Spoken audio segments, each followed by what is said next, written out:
Buenas tardes a todas y bienvenidas al museo. Hoy continuamos con este curso que hemos llamado un siglo breve sobre políticas y poéticas en torno a la colección del museo. Y como sabéis, os hemos ido diciendo en las sesiones anteriores, este curso no es tanto un curso en torno a la colección, sino que es como una nota al pie de la colección, ¿no? Que nos sirve de bisagra para apuntar algunos temas de los que están arriba expuestos y para pensar también en futuras disposiciones de la colección y iluminar como un pensamiento en torno a lo que arriba se puede encontrar en salas. Hoy con nosotros, o la sesión de hoy, es una sesión que pensábamos hacer y que en la exposición tiene presencia en torno al 68, ¿no?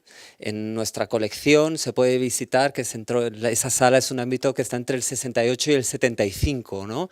Pensando, repensando las libertades o la apertura también en un momento tan icónico como es el 68 y en uno tan importante para España como es el 75, ¿no? Entonces, esa libertad de expresión del 68, como en España llega más tarde, pero también, resistiéndose a pensar que en España no hubo una resistencia, ¿no? Por eso también en ese ámbito hay obras que hablan de cierto influjo del 68 o reclaman ciertas libertades que aquí todavía no había.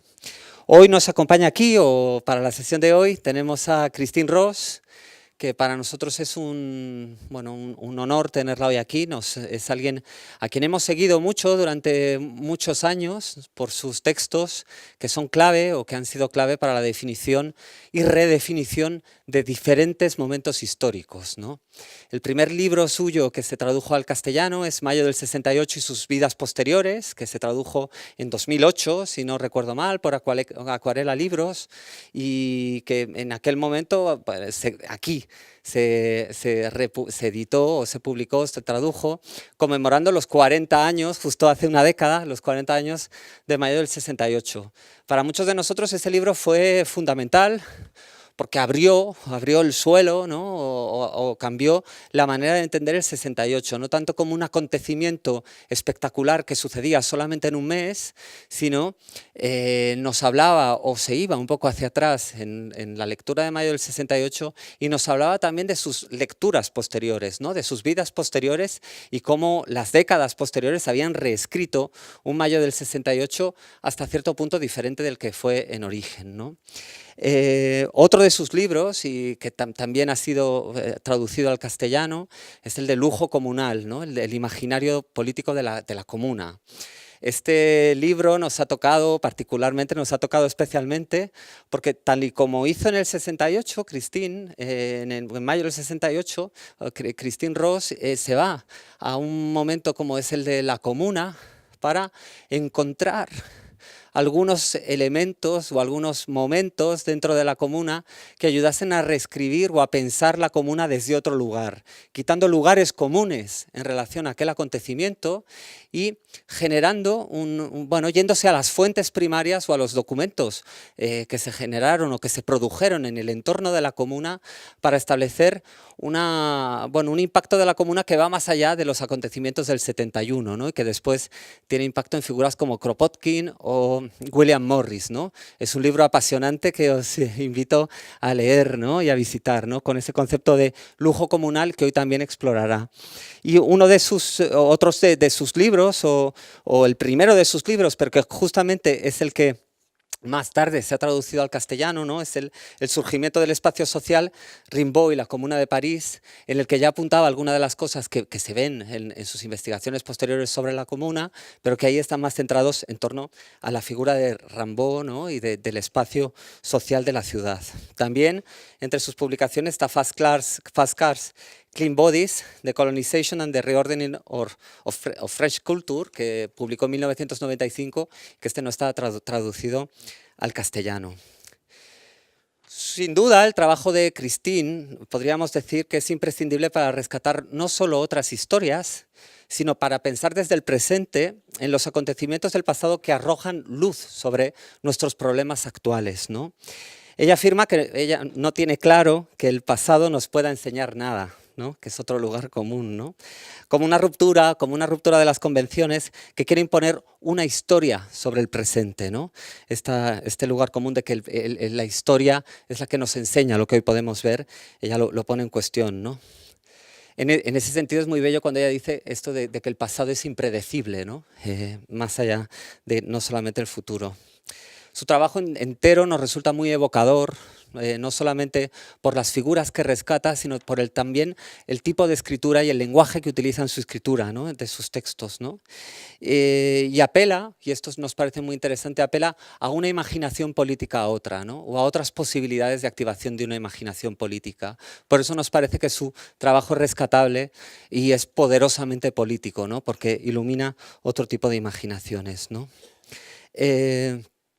Bueno, en este sentido, y algo que me gustaría rescatar, ¿no? Su investigación creo que está empañada por algo que ella dice, ¿no? Que son las acciones las que producen los sueños y las ideas, y no al revés, que muchas veces ella, ¿no? Ella contrapone esta idea, ¿no? De que son las ideas las que producen las acciones, ¿no? Sino ella lo pone al revés. Y creo que esto marca o determina su metodología como investigadora, ¿no? El ir a las acciones justamente para partir de las ideas y no al revés, no partir de grandes conceptos para después buscar las acciones, ¿no? Y esto es como una metodología que nos parece muy rica y muy interesante. Hoy nos va a hablar, o en la conferencia nos va a hablar, se titula Terrenos y territorios de los largos 60. Y en ella, de alguna manera, vuelve o revisita mayo del 68, no para contarnos de nuevo la historia que más o menos conocemos, ¿no? Sino para fijarse en algunas luchas territoriales que llegan hasta la actualidad, ¿no? Como es la ocupación del aeropuerto de Notre-Dame-des-Landes, ¿no? En Francia, o la reserva india de Standing Rock, ¿no? En las dos Dakota, y que reconfiguran, y a través de estos ejemplos, reconfigurar nuestra imagen actual de los 60. Sin más, yo no me voy a extender más, doy paso a Kristin Ros y le agradezco que haya venido aquí para compartir su más reciente investigación. Muchísimas gracias, Kristin.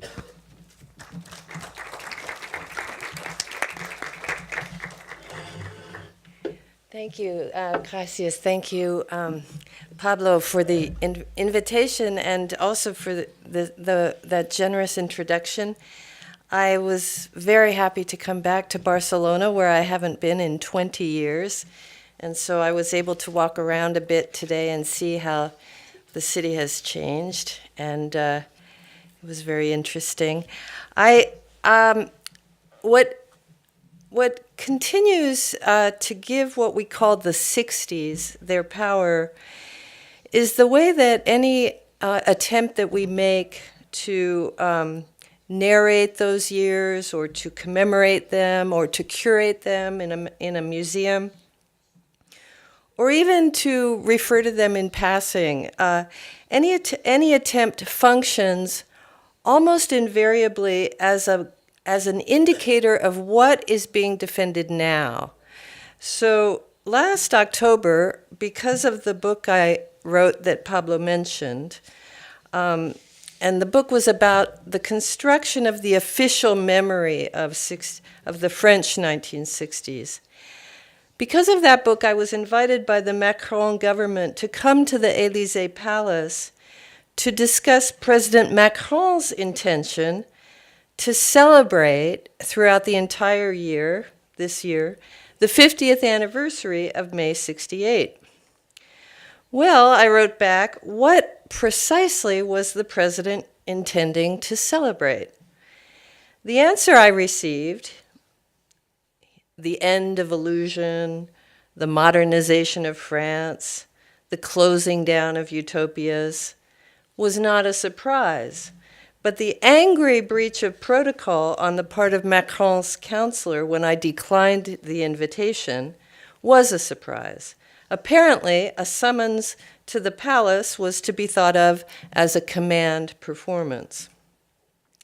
Later, I learned that other historians in France had received a similar invitation and that they, like me, had chosen to decline.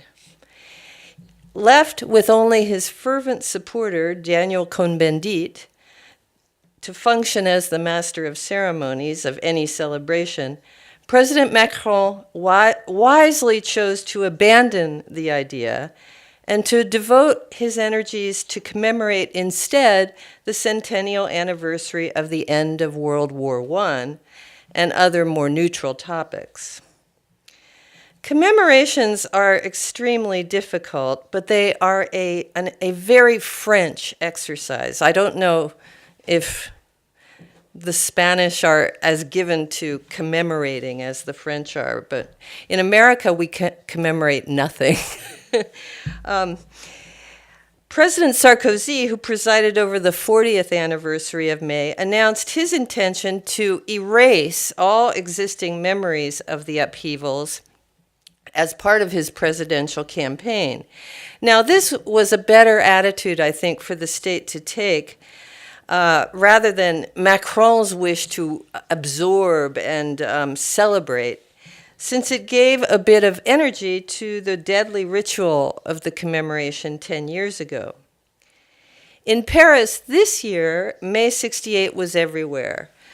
On the kiosks, on the posters announcing museum exhibits, competing colloquia, film series, memoirs, special issues of magazines, scholarly journals. And yet, the commemoration that fueled the proliferation of these references seemed to drain them of any compelling interest. It was as if there was almost too much and no one seemed particularly interested. But there was one exception. Only once did some aspect of the 68 years break through the commemorative fog and enter directly and with a high degree of political necessity into the figurability of the present moment. And this occurred early in the year when people found their attentions drawn to the sudden, the media referring fairly constantly to the 10-year struggle that began in 1971 in southern France, that was the battle by farmers known as the Larzac. Suddenly, people old enough were dusting off their memories of summer evenings of solidarity spent on the Larzac Plateau. Young journalists were scurrying to learn about the intricacies of sheep farming. Now, the Larzac was a 10-year battle that began when 103 families, sheep farmers, attempted to block the state expropriation of their land to serve as an army training ground. And over the course of the decade, hundreds of thousands of French people and others made their way to the Larzac to show their support for the farmers. And the farmers were ultimately victorious. They were able to keep their land and to continue on with sheep farming. And this was the first time that such a large number of French people had displaced themselves and traveled such a long distance for political reasons. Now, the sudden reawakening of interest in the Larzac struggle had everything to do with the victory in January. This is of what was the longest-lasting ongoing battle in post-war France, the occupation of a small corner of the countryside in western France outside of Nantes, whose purpose was to block the construction of an international airport. And almost coincidentally, this struggle began in 1968 because it was then that the state began to dream up the idea of building an airport in that particular spot. And a few farmers refused to sell their land. And that slowly became, in the last 10 years especially, a full-fledged occupation known as the ZAD, a collection of a very, very heterogeneous coalition of farmers, elected officials, townspeople, naturalists, occupiers, and who succeeded in blocking the construction of the airport. Like the sheep farmers of the Larzac 40 years ago, the ZAD attracted tens of thousands of supporters over the years to the site to help build their communal buildings and habitations, to share in collective farming, banquets, defend the wetlands, as well as to defend the alternative way of life that was slowly coming into being there. And in January 2018, this year, they won. Macron announced a definitive end to the airport project. The state had in effect collapsed in the face of tenacious opposition. And that fact alone caused the all too familiar feelings of powerlessness that so strongly permeate the recent political climate to be gloriously lifted. That's a map of the ZAD. In the euphoric moments following his announcement, the largos, the older movement, reemerged to be examined as a possible precedent, a model of the way that perhaps occupiers and farmers of the ZAD might continue to farm collectively in the manner that they had become accustomed to, with the land essentially remaining under a kind of territorial control. Suddenly, the largos reappeared. It was not just a waning moment of the 1960s. It was a site whose deepest aspirations could only be fulfilled in the present in the form of the communist experiments at the ZAD. Since there was to be no airport, and the farmlands and the wetlands had been preserved, why couldn't the largos serve as a precedent? Now, that hope proved to be very short-lived for reasons that we can discuss later, but what interested me was the way in which this movement from the 60s came back in a very vivid way.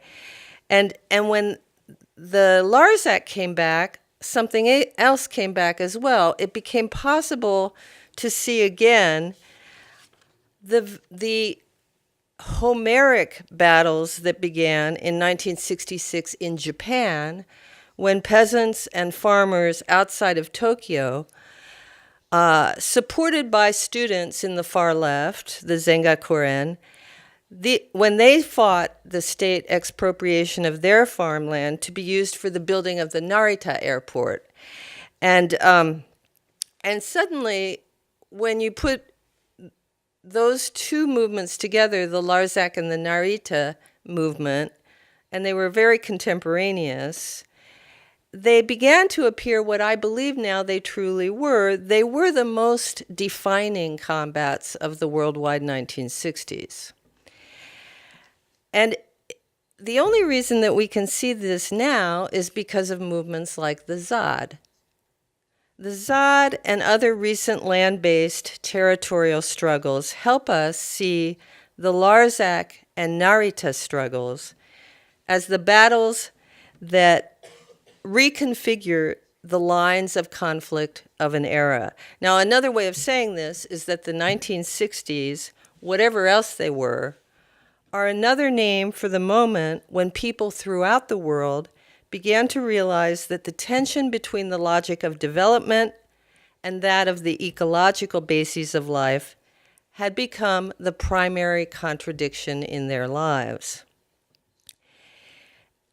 From that point on, any effort to change social inequality would have to be conjugated with another imperative, that, quite simply, of conserving the living. What these movements of the long 1960s initiated, and what the ZAD confirms, is that defending the conditions for life on the planet had become the new and incontrovertible horizon of meaning of all political struggle.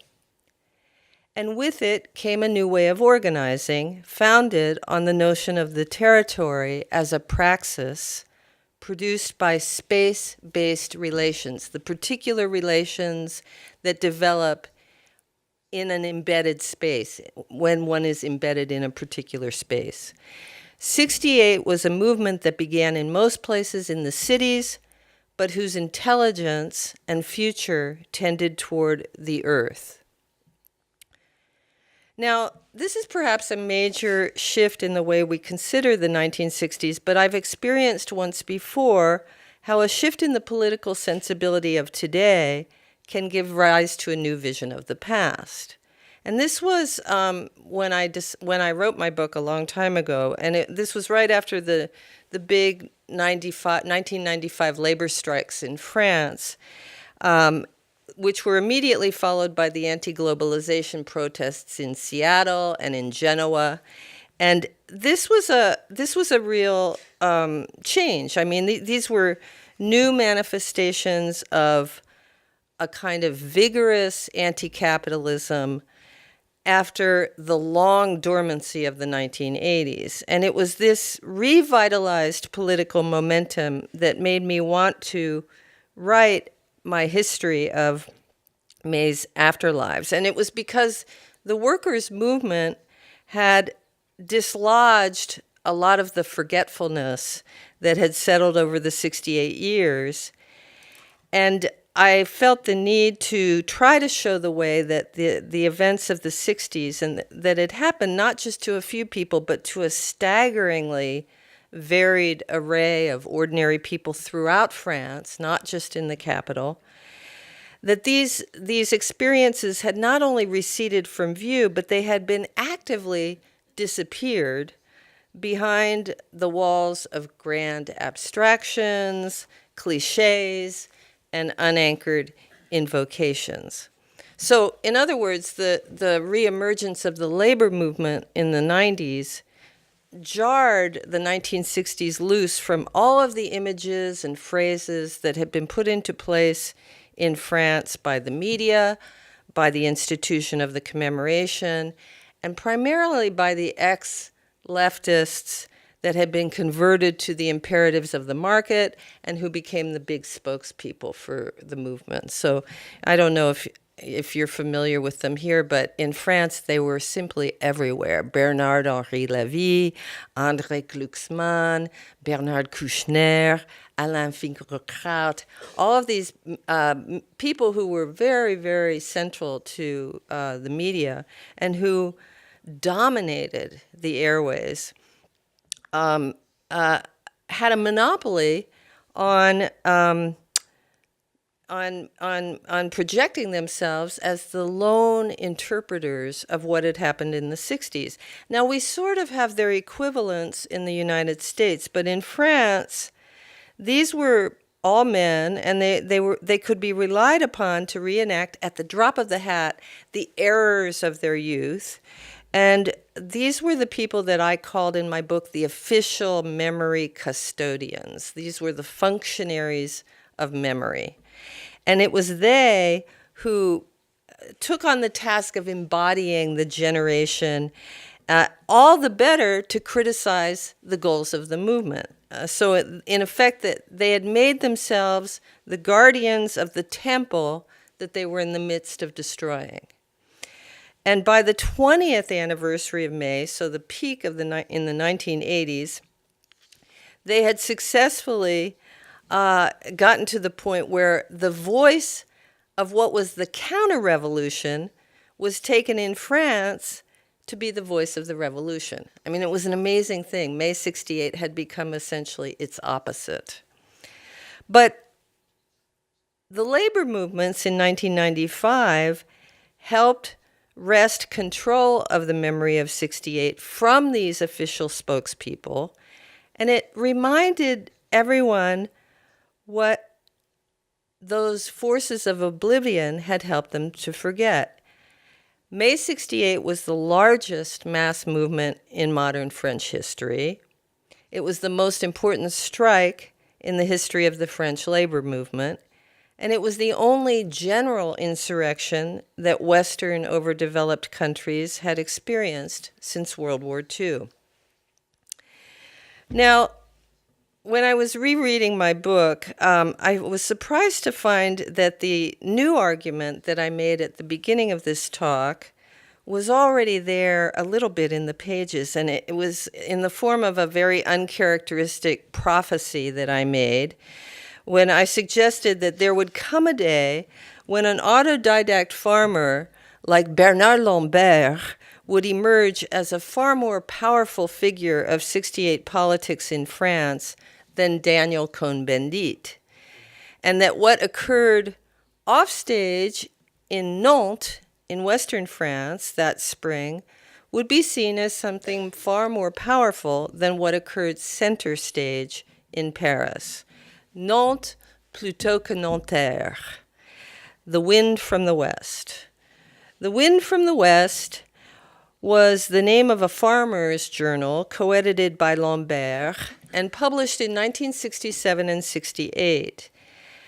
And I want to suggest that the kinds of solidarities that developed in Western France and in analogous land-based struggles throughout the world are at least as interesting to consider, and possibly more, as any of the solidarities that come to mind when we talk now, say, about the global South, or I think that is a term that's pretty much everywhere now. But I want to return to this prophecy and say that I think that day has come. Cohn-Bendit's day is indeed over. And Lambert, with his call to decolonize the provinces, his day has come. And it is only now, in the wake of the ZAD, that we can measure the significance of a summer day in 1973, when Lambert, high atop the Larzac Plateau, addressing tens of thousands of people who had come from all over France to support sheep farmers in their battle with the army, proclaimed, "Jamais plus les paysans ne seraient des Versaillais." Never again will country people be on the side of Versailles. So he's referring, of course, to the Paris Commune, and that's appropriate for the history that I'm going to be talking about is really the re-emergence of vernacular commune forms. And if we turn to what happened in Nantes in May and June 68 proper, it's widely remembered under the name of the Commune de Nantes, the Nantes Commune. And this is because it was only in Nantes and nowhere else in France that you had an alliance between three distinct social groups: workers, students, and farmers. And this is not at all accidental, because the region of Brittany in Western France is the place where you could call it a birthplace of a new agrarian left. It was the paysan travailleur movement originated there in the 1960s. And you had farmers enacting very new kind of disruptive practices outside the nationally led unions. They were using their local unions. And as Lambert put it, we had lost the habit of asking our spiritual fathers in Paris how we were supposed to think about the actions we were taking. And this group, the Paysans Travailleurs, they came into being because of the very direct influx of finance capital into French agriculture after 1965. And they organized incredible marches of hundreds of thousands of farmers throughout Brittany. And Lambert wrote a book in the early 70s called Les Paysans dans la lutte des classes. And this was the first book. This is an extremely interesting text, because it's the first book to put farmers and workers in the same structural situation vis-a-vis capitalist modernity, and to call for the establishment of a real regional power. And I think that in that sense, it's a book that bears comparison with canonical revolutionary texts that we're very familiar with, like Simone de Beauvoir's La Deuxième Sexe, or Fanon's The Wretched of the Earth, because it conjures up a genuinely new political subjectivity, not women, not the colonized, but in this sense, the paysan, the farmer, the peasant. This becomes a new political subjectivation that in the book, the defender of the earth. Now, what I'd like to do is to return to the four movements that I've briefly evoked. The ZAD in Notre-Dame-des-Landes and its struggle that continues today even though the airport is over. The two long, protracted land struggles of the 60s and 70s, the Larzac and the Narita airport struggle.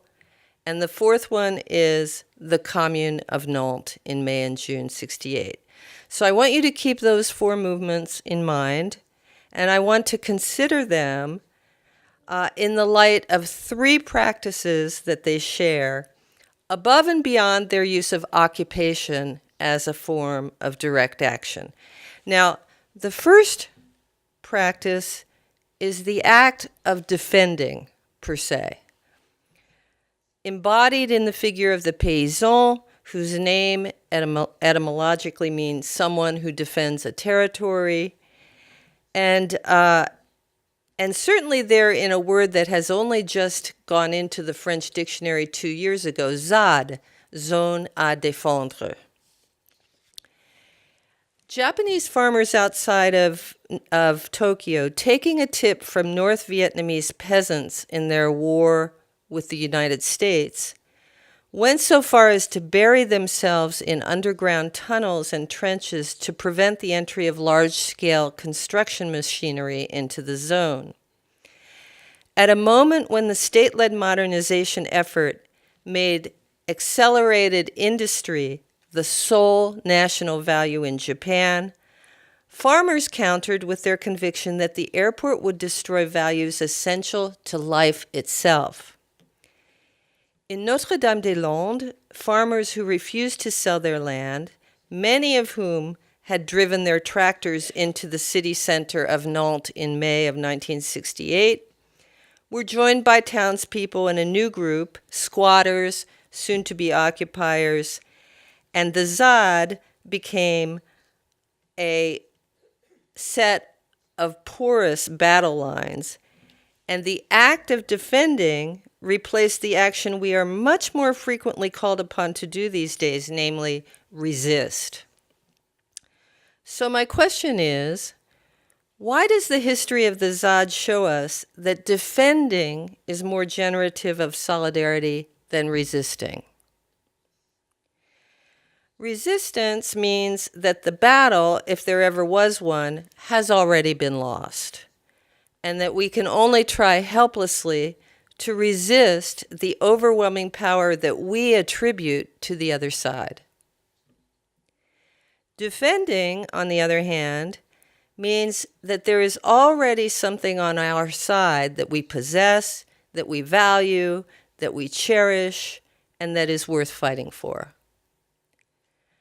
African Americans in Oakland and Chicago in the 1960s knew this well when the Black Panther Party of Self-Defense designated black neighborhoods and blackness itself as of value and worthy of defending. Now, what makes a designation of this kind interesting and powerful is that it enacts a kind of transvaluation of values. Something is being given value according to a measurement that is different from market value or the state's list of imperatives or existing social hierarchies. In the case of the Larzac, a government spokesman characterized the zone that was chosen for army camp expansion as essentially worthless, a desolate limestone plateau populated, in his words, quote, by a few peasants, not many, who vaguely raise a few sheep and who are still more or less living in the Middle Ages. The land designated for the airport at Notre-Dame-des-Landes was regularly described in state documents as a desert. This is very ironic since it it's actually wetlands, but that category didn't really even exist in the 1970s. So the gesture of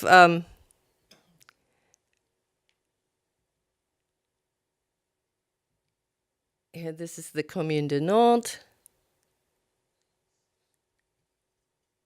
Okay. So the gesture, this is the ZAD. The gesture of defense begins frequently by proclaiming value, and even a kind of excessive value, to in a manner that I've discussed elsewhere, that the Parisian communards called communal luxury. And in 1871, artisans under the Commune overturned the hierarchy at the core of the artistic world, a hierarchy that granted enormous privileged status and financial advantage to fine artists, painters and sculptors, a financial security that decorative artists and artisans, theater performers, simply had no way of sharing under the Second Empire. Why should the labor of artisans not have the same value as the work of fine artists? The Federation under the Commune produced a manifesto that ends with this phrase: "We will work cooperatively towards our regeneration, the birth of communal luxury, future splendors, and the universal republic." Now, what they meant by communal luxury in the Commune was something like the creation of public beauty, or the idea that every village, every town in France should have a beautiful environment, and that every person has the right to live and work in a pleasing environment. This may seem like a very small demand, and yet, if you think about it, it actually entails a complete reconfiguration of our relationship to art, to labor, to social relations, to nature, to the lived environment as well. It means a full mobilization of the two watchwords of the Commune: decentralization and participation. And so I'm bringing up this example to show that under the Commune, they dismantled the central category of artistic practice by proclaiming the value of artisanal work, of decorative art. The shoemaker, Napoleon Gaillard, who's standing there in front, he became the head of barricade construction under the Commune, and he was a shoemaker, but he insisted on calling himself an artiste shoemaker, an artiste chaussurier. And he reinvented himself as a barricade strategist and architect, and constructed a whole knowledge of street defense. And he was attacked by anti-communards and called vain. They spoke of him contemptuously as Père des Barricades, and they nicknamed this immense barricade that he built at the Place de la Concorde the Chateau Gaillard. And they complained that he considered his barricades to be works of both art and luxury, which in fact he did, as you can see, since he arranged to have himself photographed in front of them. And this would take an enormous amount of time in the 19th century. I'm not sure how long, but you have to clear everyone else away. And so he posed, in effect, signing his barricades as works of art. So communal luxury as practiced during the Commune or on the ZAD, and this is a recent construction at the ZAD, which is their woodworking atelier, is a way of constituting an everyday aesthetics of process, the act of self-emancipation made visible. And from here, I think we can go on to track the development of the end of, something like the end of luxury founded on class difference, and examine what is in fact a total reinvention of what a society counts as wealth, what a society values. It's a call for the reinvention of wealth beyond exchange value. And I think this is important to think about today when we witness wealthy states redistributing wealth to the rich in the name of austerity. And communal luxury is definitely a kind of anti-austerity position. By designating something that had no value before in the existing hierarchy of value to be of value and worth defending, you're not calling for equivalence, you're not calling for just social justice within an existing system. You're not calling for your fair share in the existing division of the pie.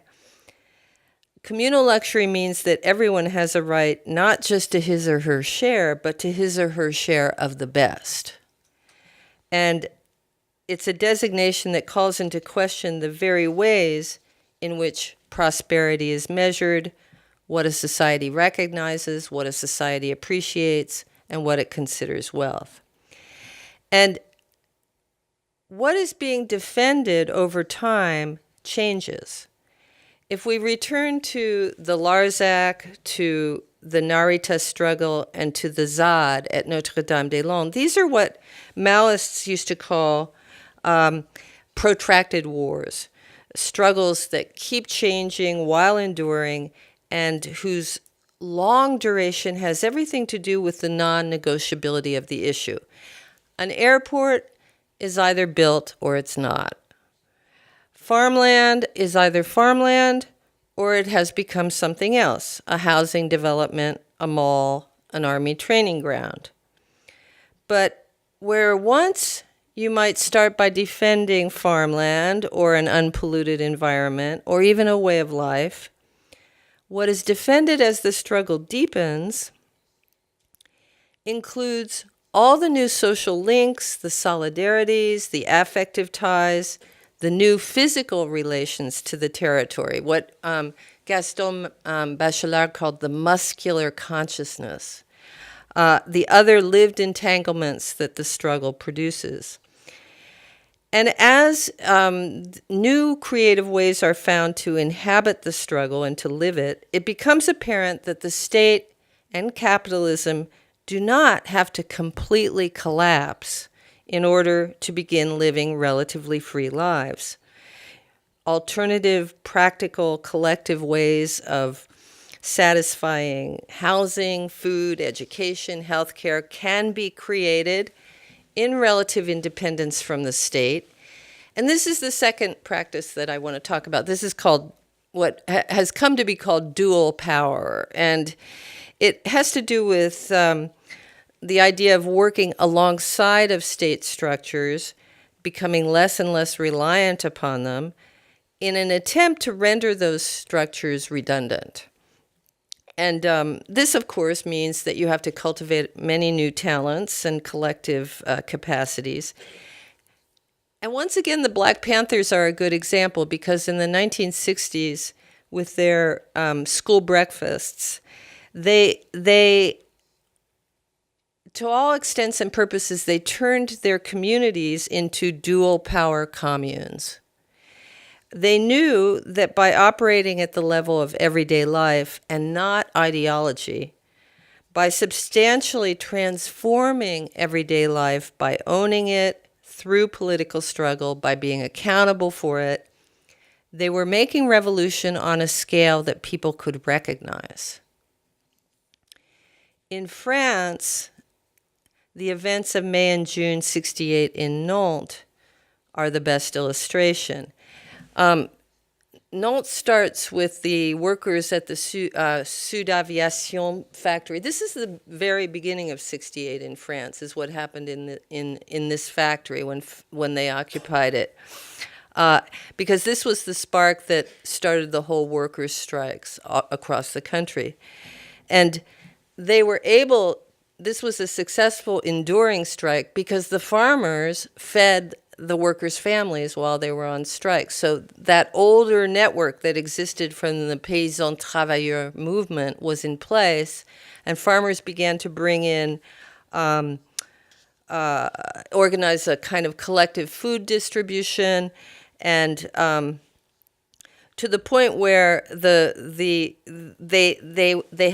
set up a working alternative city government operating out of the mairie. And this is testified to by the prefect of Nantes many years later. He says, if everywhere in France the interruption in the functioning of large-scale public services tended to paralyze the action of legal authorities, it seems to be the case that only in our region did forms of parallel administration appear, animated by the strikers. So the farmers were bringing in liters and liters of milk to poor children, and this kind of power is of the same kind that abounded in the Paris Commune. It comes from direct initiative from below, people working in their local areas.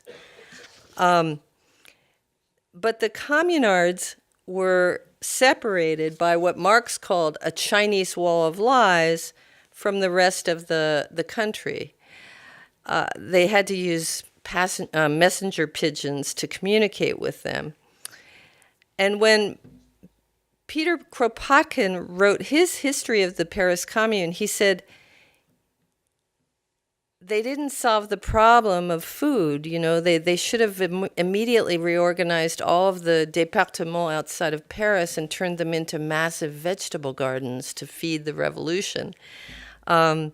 So in a very small example, what occurred in Nantes is what he was calling for. It created the perspective, if not the reality, of a fight with duration. The Farmer Student Worker Coalition in Nantes projected Nantes 68 well beyond a riot or a general strike into what life might look like if the infrastructure of a city and its surroundings were managed autonomously by an insurrectional commune. The Nantes Coalition is also an exemplary manifestation of the process, the third and final process that I want to talk about. It's what the people, I recently translated a book by militants at the ZAD, and actually that book is also being translated into Spanish. I don't know if it's out yet. But what these people, the authors, the collective that wrote the book, call the process of composition. Now, composition is a continuation of the relational subjectivity that's often said to be at the heart of 60s politics. And Henri Lefebvre, for example, used to say that May 68 happened in France because the students at Nanterre were forced to walk through Algerian bidonville to get to their classes. So in effect, it was because of the subway design. You know, the subway stopped too short, and they had to walk through the bidonville, the Algerian slums, to get to their classes. And so you had a juxtaposition of, or the lived daily proximity of these two entirely different worlds of a new 60s concrete functionalist campus on the one hand, and then dirt poor immigrant slums on the other. And then the trajectories that brought students to begin to organize in the bidonville, that brought Algerian workers to the work sites on campus, these precarious, ephemeral meetings beset with incertitude, desire, empathy, ignorance, deception. These are at the heart of the political subjectivity that emerged in 68. They are the laboratory of a new political consciousness. Certainly, a relational subjectivity of that sort developed outside of Tokyo as a coalition came into being in the form of the encounter between farmers who began by defending their way of life, but learned in the process the true violence of which the state was capable, and radical urban students and workers who had never before given a thought to where and how the food they ate was produced. The farmers in the Loire-Atlantique, the paysans travailleurs farmers, wanted to break out of corporatism and achieve dialogue with other social groups. They wanted to respond to problems that the whole country and not just farmers confronted. The problem of the use of space, of alliances with workers, the fate of the land ownership, land usage. They organized long marches, specifically in reaction to the union head in Paris, who demanded that they stop their march on Paris in Orléans so that they wouldn't stir up any shit in the capital, and equally important, so that they wouldn't come into any contact with urban riffraff. So, you know, there was a clear desire on the part of the Paris Union to keep these people separated that wanted to come together. The Larzac movement was marked by an amazing set of supporters who came in. But, you know, the difference between the Larzac and the ZAD is that in the Larzac, the farmers were always in charge, and they told everybody what was happening. At the ZAD, the improbable assortment of different components, old historic farmers, young, more radical farmers, petty bourgeois shopkeepers, elected officials, naturalists who don't believe in farming. All of them somehow came together with no one group in any kind of leadership position. This has created a very different kind of movement, and one that in its desire to hold together these equal components requires, as one of the writers of this book put it, more tact than tactics. So I think that composition is quite new, and it was born with the ZAD. It creates a very distinct social base. It's essentially a working alliance involving mutual disidentification, and it's also the sharing of a physical territory, a living space. It's living together. So composition is the mark of a massive investment in organizing life in common without the exclusions that are so familiar in radical milieu. You know, in radical milieu, people are regularly being excluded because of identity or because of ideology or because of insufficient ideological purity or any of the, you know, I think we all remember that. And if the ZAD is perhaps the best example of an open conflict that managed to endure and to build for itself duration in the midst of struggle, it has everything to do with this process that is really nothing more than the fruits of an unexpected meeting between separate worlds and the promise contained in the becoming commune of that meeting. It is thus a space or process where even antagonism creates an attachment. Composition could be said to be the way that autonomous forces unite and associate with each other, sometimes complementing each other, sometimes contradicting each other, but always in the end dependent on each other. This is especially important in a movement whose enemies try ceaselessly to divide and conquer by setting one group up against another. The strength of the movement derives precisely from its diverse makeup. which in the case of the Zad has allowed it to express itself through various kinds of actions. So you have, what this means in practically is you have people there who are nonviolent. You have people there that believe strongly in frontal violence with the police whenever possible. You have people that believe that everything should be conducted in the courts and who want to spend their time doing legal, legal delays.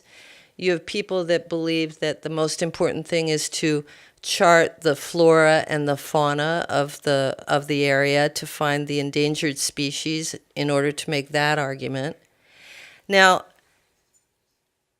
everyone is allowed to go forward with their method. I mean, in other words, all of these various kinds of actions, from using highway blockages with tractors through violent demonstrations, peaceful demonstrations, legal maneuverings, everything is, no one tries to convince anyone else of the superiority of their method, in other words. Composition is the creation of solidarity in diversity. Solidarity among people of disparate ideologies, identities, and beliefs, whose coming together and staying together adds up to no final orthodoxy, just a continuing internal eclecticism.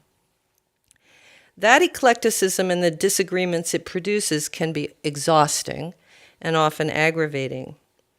So why make the effort? Because the power of the movement resides in a certain excess, the excess of creating something that is more than the sum of ourselves, something that only the composition between our differences makes possible. Thank you.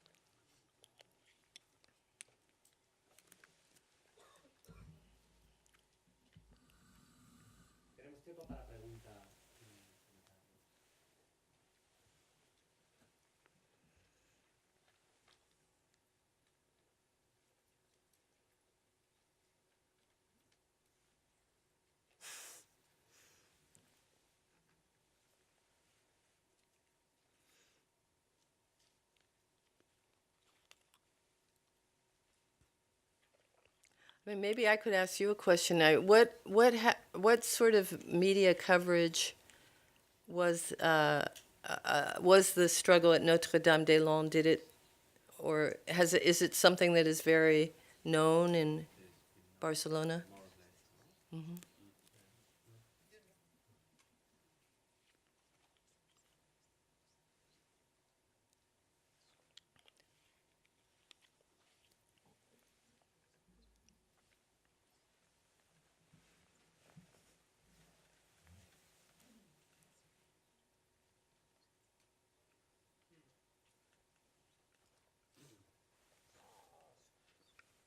Sí, bueno,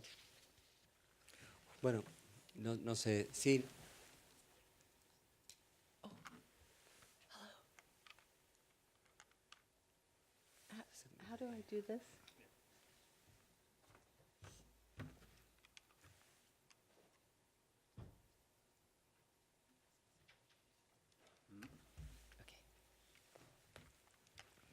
Okay. Hi. Sí, bueno, te quería agradecer mucho por dar las gracias por la conferencia, que me ha parecido brillante y que ilumina muchas cosas que pueden estar en interés en la política de lo actual, ¿no? De la actualidad. Y claro, hay algo como de estos ejemplos como que me parecen muy evocadores, pero que están relacionados con unas ocupaciones de territorios de lo rural, ¿no? o en el campo, y mayormente, ¿no? Me gustaría saber si también has rastreado o ha habido alguna bueno, nosotros aquí en España tenemos la PA, ¿no? O como la plataforma de afectados de la hipoteca, ¿no? que de alguna manera también han tejido como redes de solidaridad en la ocupación o ante los desahucios, ¿no? por la crisis bancaria.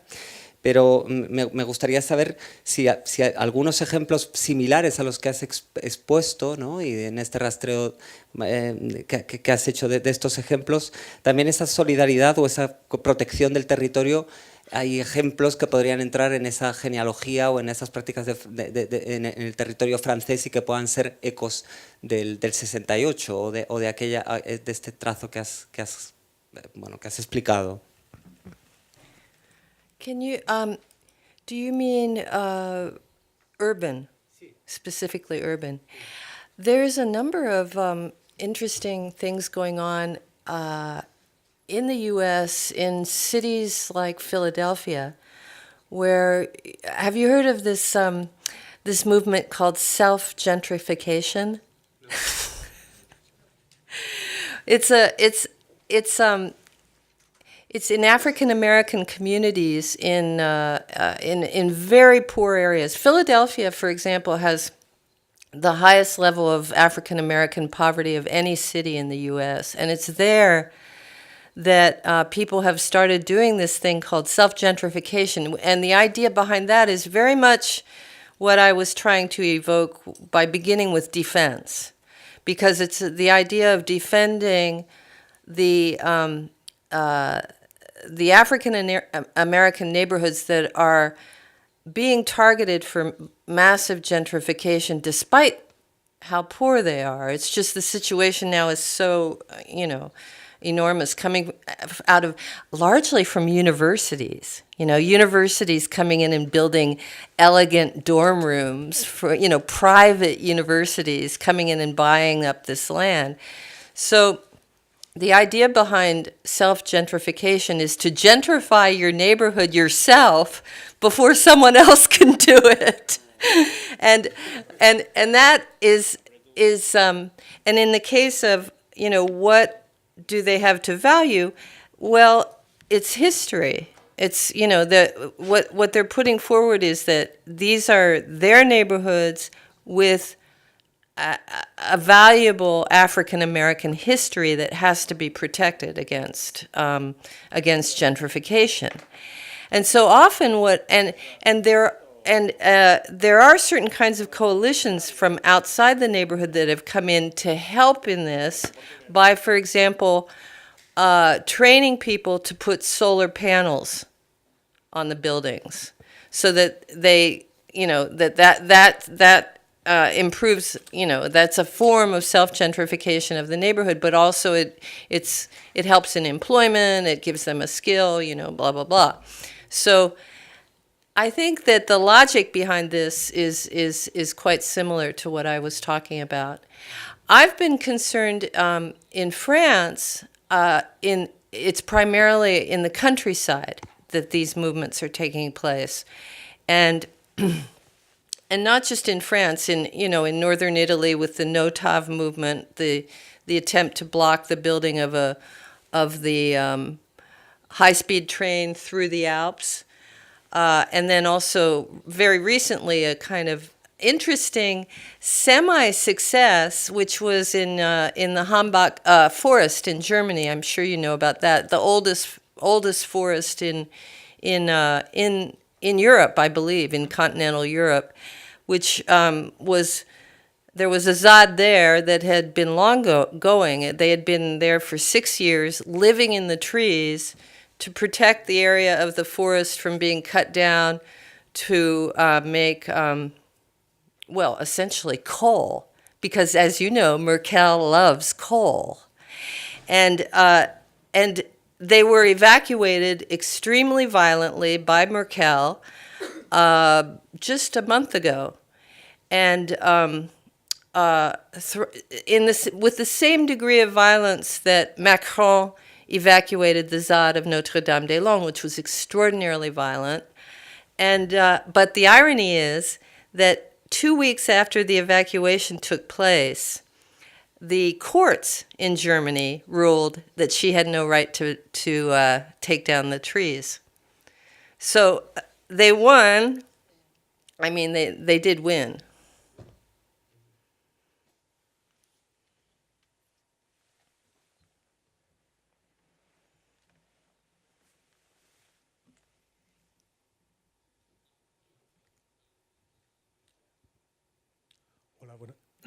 Buenas tardes.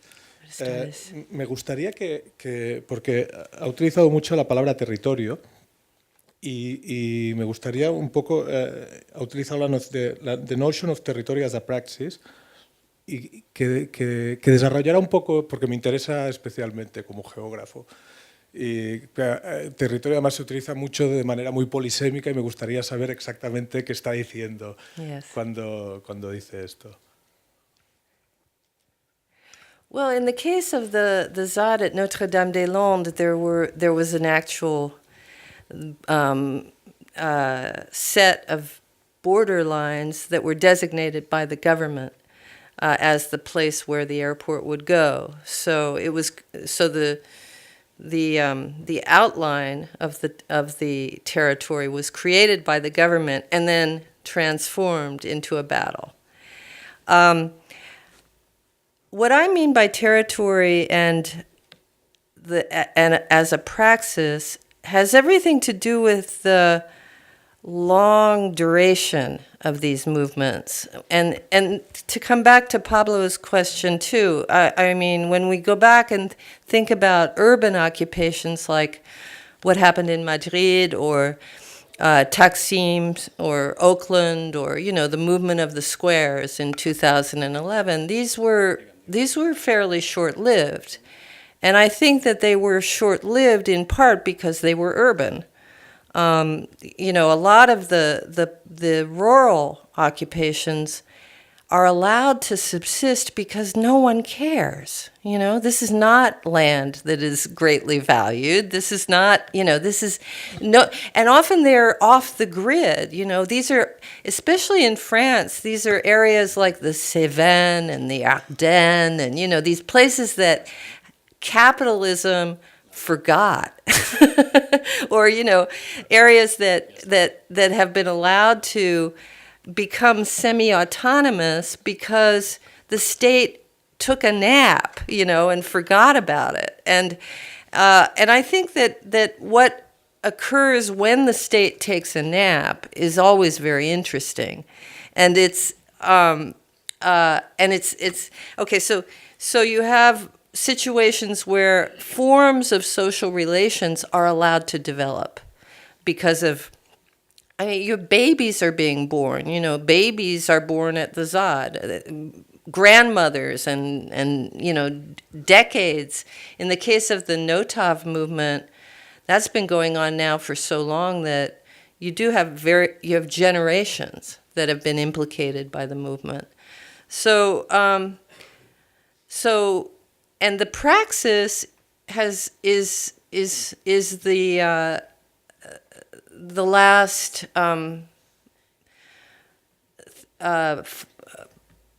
thing that I mentioned, composition. The praxis is that way of establishing and maintaining over time this kind of solidarity and diversity. So I guess, territory is a funny word because Kropotkin said that the territory, or he used commune, that was his chosen word, but he almost his notion of the commune began to almost not even have any physical boundaries at a certain point. And I think you could get there eventually, but at this point, these are very much grounded in embedded movements about specific pieces of land. Like in the Americas, these are almost entirely indigenous movements. Chiapas, Standing Rock, the battle to prevent a dam on the Xingu River in Brazil. These are almost always indigenous-led and,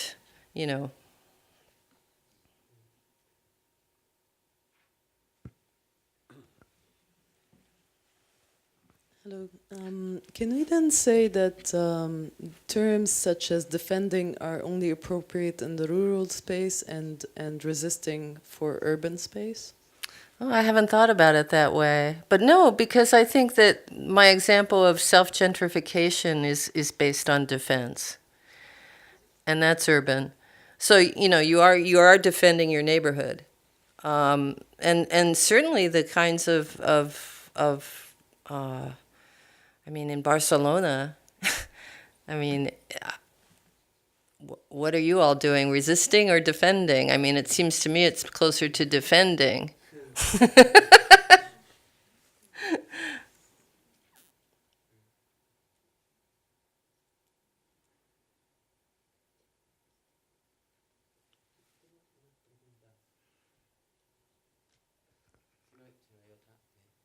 No, claro. Pero hay como una tendencia histórica, ¿no? De que las grandes revueltas o desde la comuna, bueno, son urbanas, ¿no? O las grandes, hay una historia de que las revueltas pasan en la ciudad y son urbanas, ¿no?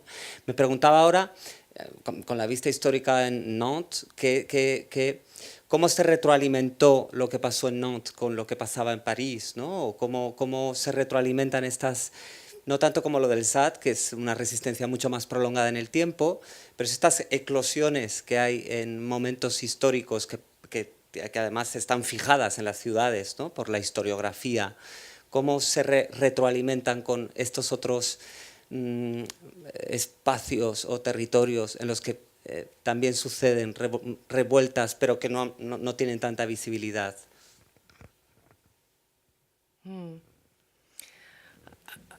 I'm not sure I follow you, but I think that you could argue that something like the ZAD could never have succeeded without its proximity to Nantes, and that there is a real dialectic.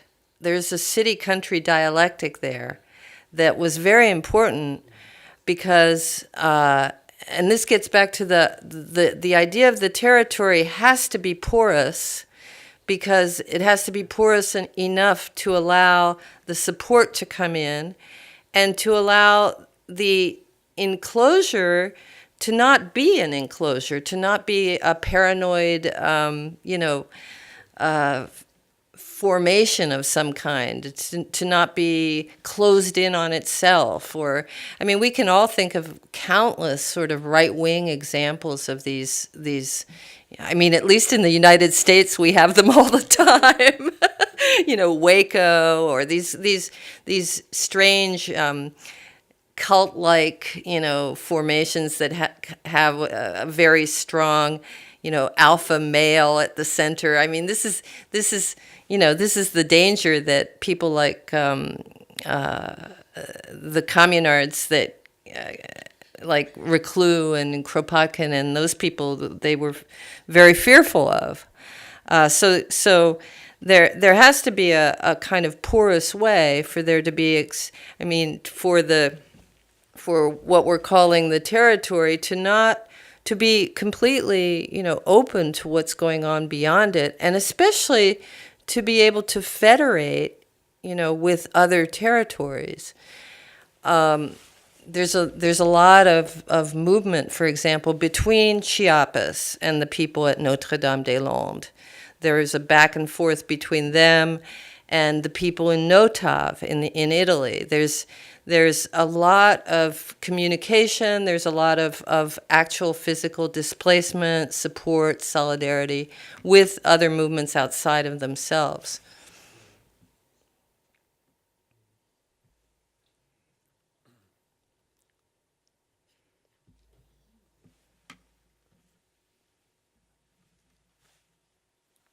Hola, quisiera saber qué repercusión han tenido todos estos movimientos en la parte del arte y movimientos artísticos que han surgido o han apoyado estos movimientos. Gracias.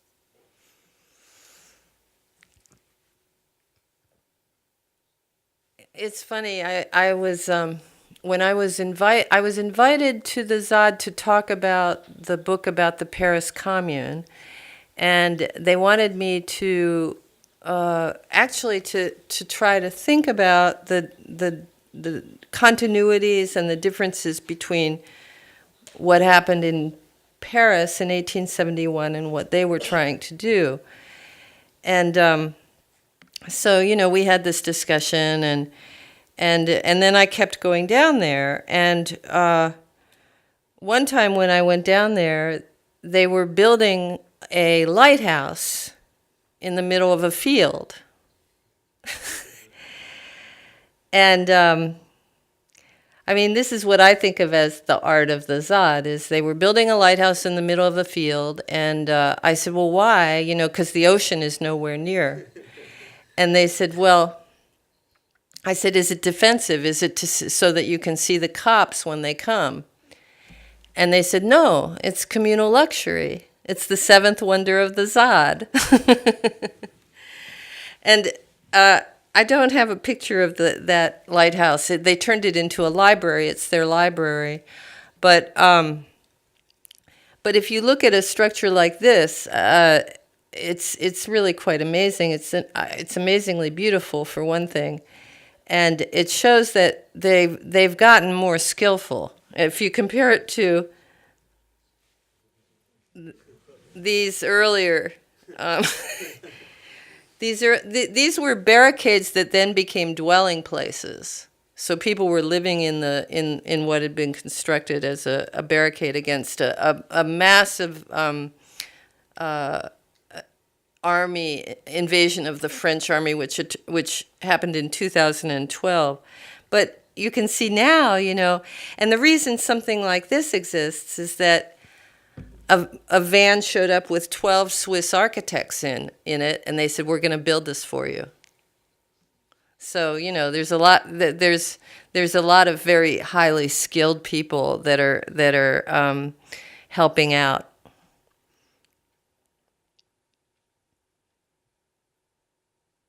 So to answer your question, I can't really relate it to any kind of artistic movement, but it's certainly closer to something like, not so much, there's not that much emphasis on the art object as there is creating the possibility of art for everyone.